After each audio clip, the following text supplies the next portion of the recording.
Hello, Richard here. And I know what you're probably thinking. That's not a Nightingale. And you'd be absolutely right. And I'll explain why in just a moment. This story goes back to the early 1990s when I worked as an electromechanical engineer for an animatronics company in the south of England. Now, most of the people in the local area, if you asked them, would have said that we did all kinds of exciting work for movies like Star Wars and things like that. When in actual fact, what we did do was work for the leisure industry.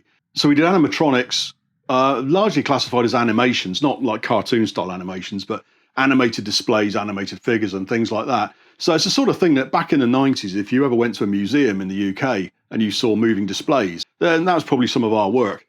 We did shopping centres. So if you went to Milton Keynes Shopping Centre or Surrey Quays Shopping Centre and you saw a big Christmas grotto with loads of animated penguins and elves and all that kind of stuff, again, that's the sort of thing we did. And one of the jobs we did was we did the Selfridges Christmas windows in London. So Selfridges used to have animated Christmas displays in their windows, and that's the stuff that we made for them. But this particular story is about some work we did for Madame Tussauds of London. This all began early one morning. It was about 7:30 when I got to my bench in the workshop. And on my bench, there was a stuffed blackbird. Yep, that's it. A real stuffed blackbird on a piece of wood just stood there.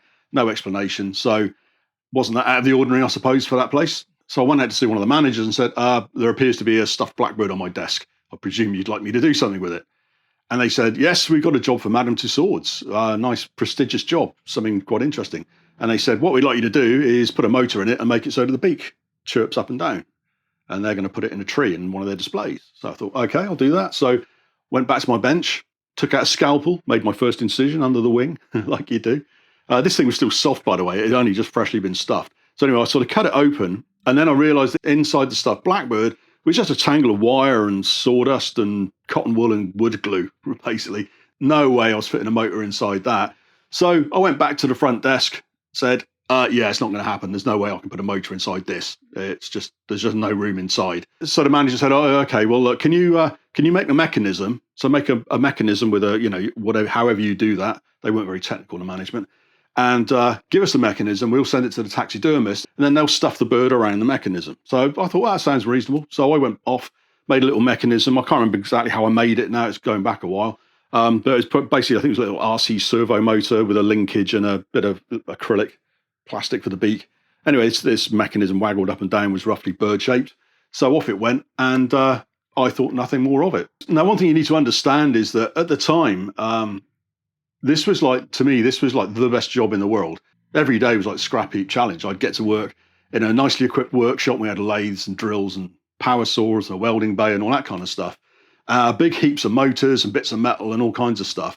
And we were just given really rough briefs just to, like you said, make an animated blackbird or one time we did a display for the Rock and Roll Hall of Fame in Paris, and the job was animate the Beatles life size and with real guitars and things like that. So it was the best job ever. And I realised that back at the time, I could do that job for the rest of my life. That was the most amazing job. But unfortunately, it was let down by the management, as is often the case. Now, I'm not against management. I'm not a them and us kind of person. I've been on both sides of the fence. I've worked on the shop floor. I've worked in management. I currently own a company. So I'm not them and us, but the management of this place was really, really quite bad, as you're about to get an inkling of.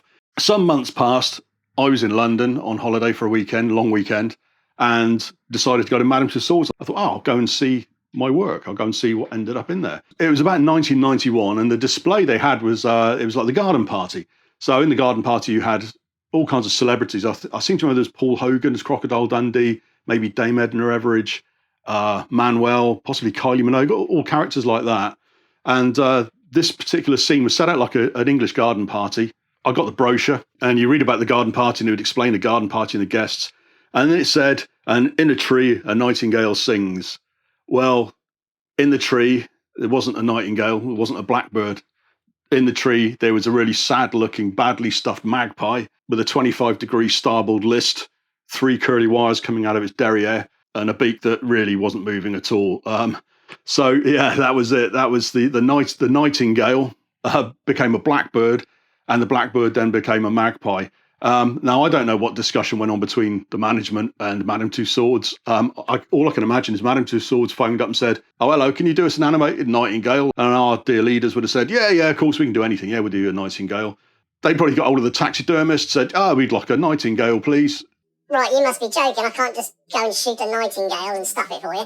Well, what have you got then? Well, we've got blackbird. Is that any good? Yeah, it's got wings in it. That'll do. So they got the blackbird. When that didn't work out, they probably went back and said, oh, can you fit a mechanism inside a blackbird? You can imagine the taxidermist saying, well, we're fresh out of blackbird. You had the last one. So I got a magpie. Will that do?